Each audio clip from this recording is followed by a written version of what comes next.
La partie entière, ça ne va pas changer. Et dans ce cas, 2x sera compris entre 2n et 2n plus 1.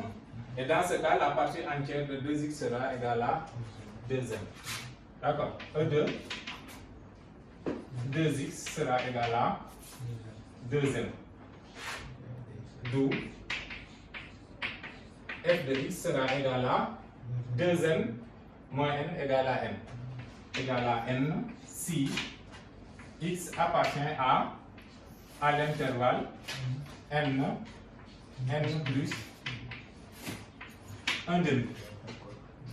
Et l'autre c'est si n plus, donc je décale un peu, n plus 1 demi est inférieur ou égal à x qui est inférieur strictement à n plus 1, là on constate que derrière ici, il y a n. Et donc, comme les deux entiers là sont consécutifs, si on multiplie par 2, on a aussi 2n de ce côté-là. Si on multiplie par n, c'est pas... Je multiplie par n, j'obtiens 2n plus 1. Là. Donc, en multipliant par 2, on a 2n plus 1 inférieur à 2x qui est inférieur à 2n plus 2. Et ces entiers sont consécutifs. Ce qui fait que ici, il y a n de ce côté-là. Et ça veut dire que la partie entière de x, c'est n. E de x égale à n. Et E de 2x sera 2n plus 1. Et on obtient f de x égale à n plus. On obtient n plus 1. Si x appartient à l'intervalle n plus 1 demi, n plus 1. D'accord? Alors,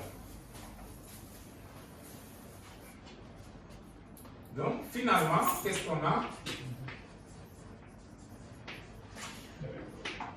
Quel que soit n appartenant à z, f de x égale à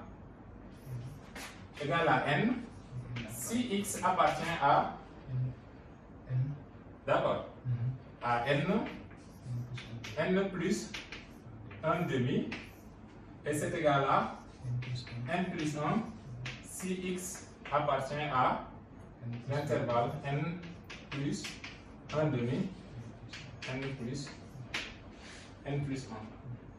D'accord? Donc on constate que f est constante sur cet intervalle-là, donc f est continue sur cet intervalle. F est constante sur cet intervalle, elle est continue ici, donc elle est continue sur tous les intervalles de la forme n plus 1 demi, n plus 1 demi. Ou encore, f est continue sur R privé des points de ce type-là. Parce que vous voyez, ici c'est la limite à gauche et la limite à droite. On voit qu'à gauche on a n, à droite on a n plus 1. Donc f n'est pas continue au point n plus 1 demi. D'accord.